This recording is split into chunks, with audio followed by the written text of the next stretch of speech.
Hey there, Jim Johnson for Accent Help here.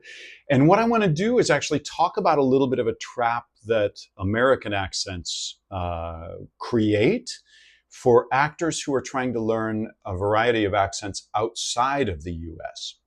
So there's this thing that I've talked about before in some other videos called the American clunk, where it wants to drop off. Well, in overall, American accents, even though they can have just a little bit of lift to them sometimes, they kind of have this weight to them. They kind of have a heaviness to them, mostly overall throughout most American accents. So this heaviness is sometimes a challenge when you're looking at an accent that falls outside of that. So for example, one of the early accents that I think is really useful for American actors to work on is a classic RP, standard British, standard English, BBC English sort of sound. So this RP, one of the challenges for actors who are American actors trying to learn this, is the lightness that's necessary for it. That in this RP sort of accent, one of the things that I oftentimes have people do is do a little bit of sort of like conducting an orchestra. Right, so now we're going to bring in the woodwinds, and now it's time for this, and now it's so these elements needing to come out within that slight sort of pop that has to happen. There's a very light element is something that's oftentimes a challenge for American actors. They just get heavy-handed. And so then it's a challenge for them to try to be able to do it because it gets a little bit punchy.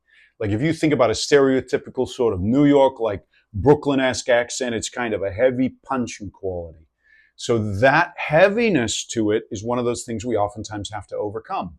A French accent, for example, again, with all accents, I tend to start really, really strong, stereotypical, cartoon Disney version of it or something, right? So with a French accent, if you're doing, Pepe Le Pew, that sort of thing, the French accent will have a lift at the end of the phrase. But even if we go beyond the end of the phrase, over and over again, whatever you stress will tend to have this, now I'm going to go lighter with the accent, but it will tend to have this slight sort of popping, this slight sort of lift to it, right? If we're looking at accents of Spain, like Castilian Spanish, it will tend to have, so if we think of that, my name is Inigo Montoya, right? That this quality of that will have this slight plucking quality, which is also that lightness, where we need to work on that lightness of it bouncing. A Welsh accent. So this is a Welsh accent. So the Welsh will tend to have, again, I'm going way strong with this, will tend to have a bounce to the Welsh accent.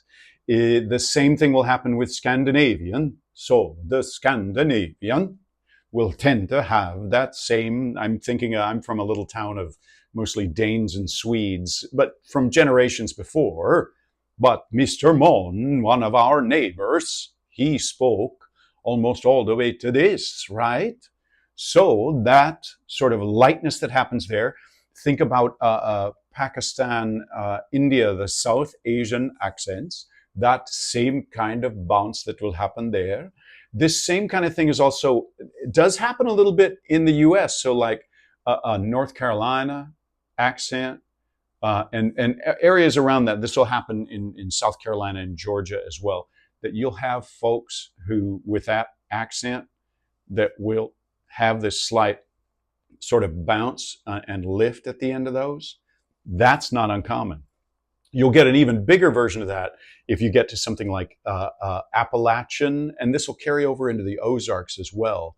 So mountainous accents that also carry into some places like East Texas, where you get that East Texas sort of bounce, or you get that Appalachian sort of sound that gets that same kind of bounce to it, that lightness, that willingness for it to move. That sort of levity is actually something that's going to come up in a whole bunch of different accents. So it's really good for you to work on being able to find the lightness. I would say one of the big challenges for American actors is especially at line endings. So like with a French accent, to really want to drop off at the end of a phrase, I should say, because it's not just like a sentence. but it'll happen with Americans. They'll just clunk it over and over again. And it's overcoming that American clunk that is really necessary, finding that levity and the buoyancy, the helium. That buoyancy quality is an absolute necessity for learning a whole bunch of different accents. So again, whenever I'm teaching an accent, part of what I'm trying to do is add to your toolkit to go, great, great, great. This is in this accent, but you got to realize like these sounds, same sounds when you cross over into this one with all of these, but now you got to tweak this sound here. When you look at the intonation or you look at the placement, we want to connect the dots.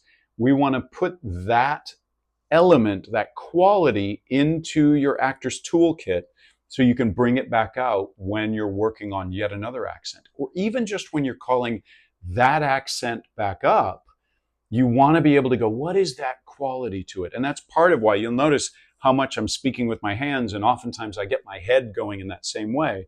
It's because physicalizing it will usually lead you to doing it as well. Another thing for you to definitely put into your toolkit.